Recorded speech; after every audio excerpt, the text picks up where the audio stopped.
nome é Márcia, sou docente da cidade do Rio de Janeiro, Brasil. O trabalho que eu vou apresentar está relacionado com uma parte da tese do meu doutorado e foi numerado como os processos avaliativos no novo paradigma da ciência, uma abordagem sistêmica. Esse estudo ele está relacionado com de que forma os professores realmente desenvolvem suas práticas avaliativas e também qual a relação dessas práticas avaliativas na perspectiva dos professores sobre o que é o novo paradigma da ciência e abordar o que é a abordagem sistêmica desse processo.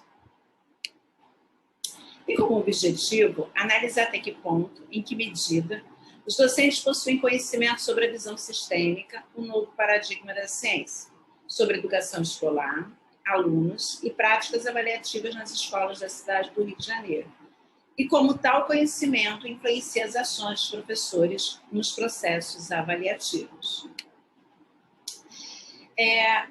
Houve um estudo que foi baseado no Censo Escolar 2018, nomeado como Reprovação, Distorção, Idade Séria e Abandono Escolar. E nesse estudo foi abordado a questão da reprovação e de abandono. De 3,5 milhões de alunos, reprovados corresponde a 2,6 milhões, enquanto os que abandonaram o ambiente escolar representaram 912 mil. Também foi mencionado 48,67% das crianças e adolescentes com deficiências sofrem com a distorção idade séria. A taxa de reprovação desse grupo foi de 13,8%. Também foi mencionado sobre os dados que colocam que a probabilidade 64% maior dos meninos de reprovação em relação às meninas. Agora, isso foi a nível Brasil. Agora, do que tange a parte metropolitana do Rio de Janeiro, o Programa das Nações Unidas para o Desenvolvimento de 52.073 crianças e adolescentes entre 6 e 14 anos, foi mostrado, através desses dados, que eles estavam fora da escola nesses municípios. E ainda o Observatório da Criança e do Adolescente demonstrou uma taxa de reprovação de 7,6% nos anos iniciais e 12,8% nos anos finais do ensino fundamental, mostrando aí, trazendo uma realidade não muito boa do que tange o aspecto de reprovação, do que tange o aspecto de abandono escolar. Essa relação da avaliação com o novo paradigma da ciência, né? De que forma isso foi demonstrado na pesquisa?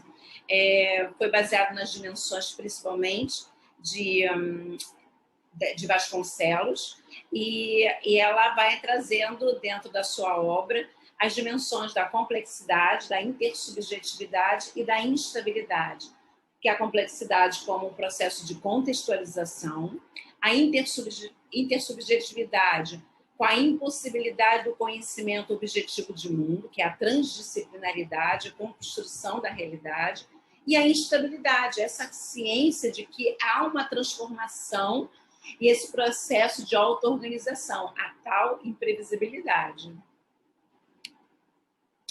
Como foi desenvolvida a metodologia do estudo? É uma pesquisa com uma natureza qualitativa. Ela fundamentou-se com os teóricos na perspectiva de Butterfly, Morin, Perrineau, Maturana, Varela, Vasconcelos, Kahn e Boaventura Santos, autores que tratam do novo paradigma da ciência. Então, foi realizada uma entrevista com 32 professores docentes do Ensino Fundamental 2, de 4 escolas da rede municipal. Então, nós tivemos uma escola no norte, na localização norte, outra do sul, outra do leste e do oeste. E a análise ocorreu fundamentada sobre o pressuposto teórico de Laurence Bardin, por meio da análise de conteúdo. Bem, a perspectiva teórica de Laurence Bardin é a formação de categorias. Então, assim, para que nós possamos entender como isso é estabelecido, ela aborda que você pode trabalhar com tema, E a partir desses temas, essas entrevistas foram reescritas, e essa transcrição dessas entrevistas, você trabalha uma síntese e ocorre a formação das categorias iniciais. O que são essas categorias iniciais? São as categorias que são as primeiras informações que você obtém. E através dessas categorias iniciais, dessas formações, te dá a possibilidade de gerar as intermediárias que vão proporcionar a final. Então, as categorias, com essa informação, eu possibilito dividir o estudo e entender esses eixos que eu vou poder esmiuçar e trabalhar mais essas informações através dos dados obtidos pela entrevista. Então, aqui você tem, essas são as categorias iniciais, e a partir dessas categorias iniciais, houve a formação de duas categorias intermediárias. A primeira foi baseada nas informações dos procedimentos metodológicos dos docentes nos aspectos cognitivos, e a outra categoria intermediária foi sobre as abordagens físicas, emocionais, sociais dos docentes na formação dos processos avaliativos. Então, baseado nessas duas categorias intermediárias, houve a possibilidade da formação da categoria final, que é a perspectiva e ações estabelecidas pelos docentes nos processos avaliativos. Vale a pena considerar e explicar que essas categorias elas são fundamentadas por conceitos norteadores. Esses conceitos, segundo Vasconcelos, é aquilo que vai fundamentar as categorias. Então, no caso de algumas categorias, foi fundamentado no princípio de Morin, outros de Vasconcelos e outros de outros autores que trabalham sobre o novo paradigma da ciência.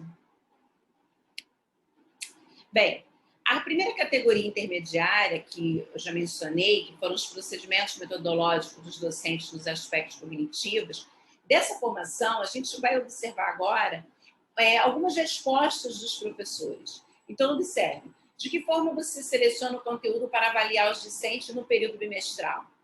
A gente precisa cumprir várias ações e precisa dar conta. A gente tem apostila, livro didático, trabalhar a produção textual com os alunos, para a prova que a SME envia. Um outro falou que, a partir do meu planejamento bimestral, procuro selecionar aqueles assuntos importantes.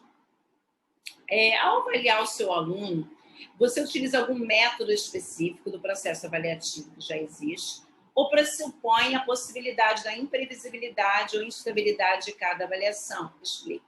Então, 2 professores responderam: eu trabalho com provas, testes e trabalhos. Eu aprendi assim e ainda funciona. A mesma perspectiva de trabalho. Eu utilizo o método adicional com provas, trabalhos e testes. Isso trouxe uma perspectiva da abordagem deles, que é um trabalho dentro do paradigma cartesiano. E as avaliações acabam sendo isoladas e pontuais. Esses resultados. Eu gostaria de mencionar algo que Morin diz, que a simplicidade só vê o uno ou o múltiplo, não permitindo que entenda que o uno pode ser ao mesmo tempo o múltiplo. E essa simplicidade ela vai contrapor o quê? A complexidade. Do que tange a segunda categoria intermediária, que vai tratar sobre as abordagens físicas, emocionais e sociais dos docentes na formação, você vê, dos processos avaliativos, você vê algumas perguntas, algumas respostas dos professores baseadas nessas perguntas. Então, vamos lá. Antes de finalizar os resultados das avaliações, ocorre a possibilidade de contextualizar cada aluno no que tange os aspectos culturais, sociais e físicos? Então, muito difícil. A gente trabalha com muitos alunos e não há tempo nem oportunidade. Praticamente impossível no contexto que vivemos, não há como. Outro professor respondeu.